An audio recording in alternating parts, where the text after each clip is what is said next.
समस्त जो पाकिस्तान गठन है सेठी थिबा हमर आदिवासी हमर हिंदू मान को ऊपर जो बड़ी भाव अत्याचार करागला आम से कथा को आज पर्यंत भूले दिगला आमको किए से भारतीय जनता पार्टी इंद्राणीपाटना मंडल पक्षर विभाजन विभीषिका स्मृति दिवस पालित हो जाइछि। वरिष्ठ बीजेपी नेता तथा कार्यकारिणी सदस्य नयन किशोर महांती निर्देश क्रमे इंद्राणीपाटना पंचायत रे मंडल पक्षर विभाजन विभीषिका स्मृति दिवस पालित हो जाइछि। एही कार्यक्रम मंडल सभापति अजित सुबुधिराय सभापतित्व रे होइतिबा बेले मुख्य अतिथि भाव में बीजेपी कटक जिला सभापति रामनारायण महांती, सम्मानित अतिथि भाव में जिला उपसभापति प्रशांत होता, पूर्वतन मंडल सभापति जयंत साई, कयलपड़ा पंचायत पूर्वतन सरपंच रश्मिरंजन प्रधान, इंद्राणीपाटना ग्राम पंचायत समिति सभ्या सस्मिता नायक, इंद्राणीपाटना ग्राम पंचायत न्यायपंच धनेश्वर नायक जोग देथिले। देश स्वाधीनता पूर्व देश को किपरि दुई भाग करिबा तासह लक्ष लक्ष हिंदू को अत्याचार करी एपरिकी मारी पाकिस्तान रो भारत को पठाई दिया जाइथिला। अन्य पक्षरे भारतीय माने पाकिस्तानी को आश्रय देथिले। एपरि कलंकित अध्याय किछि कांग्रेस नेता मानक द्वारा करा जाई हिंदू मानक मरशरीर उपरे स्वाधीनता दिवस मनाइथिले। एभली कलंकित इतिहास को मने पकाइबा पई भारतीय जनता पार्टी पक्षरु विभाजन विभीषिका स्मृति दिवस पालन करा जाइछि। रामनारायण महांती, जिला सभापति, भारतीय जनता पार्टी कटक। देश स्वाधीनतार 78तम स्वाधीनता दिवस आसंता काली पाड़िबा पई जाउछि,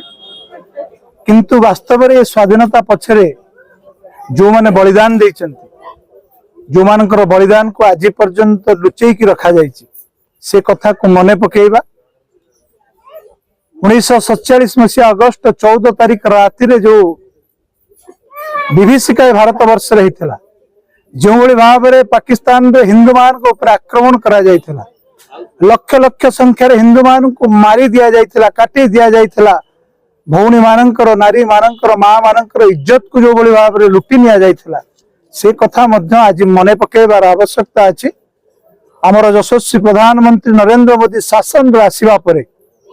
स्वाधीनता पर्व को जो बड़ी भाव में घरे घरे तिरंगा ना रे पहुंचैछन्ति,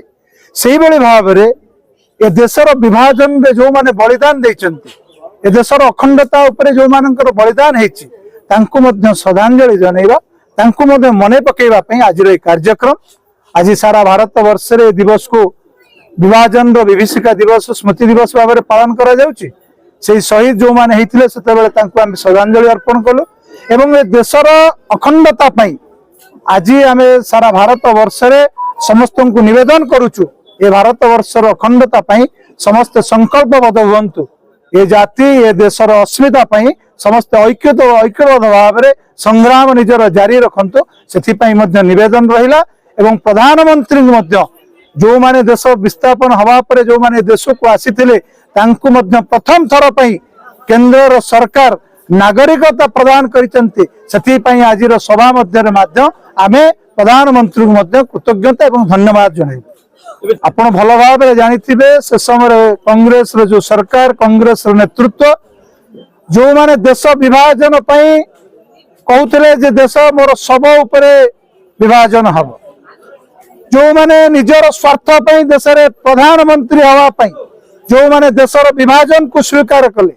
देशर विभाजन हला परे मध्य देशवासी ऊपर जो बड़ी भाव में दुर्दशा करागला, जो बड़ी अकथनीय घटना घटिला ता ऊपर चुप रहिले एवं से कथा को आज पर्यंत छपेई के रखिथिले। आज पर्यंत इतिहास रे से कथा को कोउटे ना कोउटे लेखा जाई नाही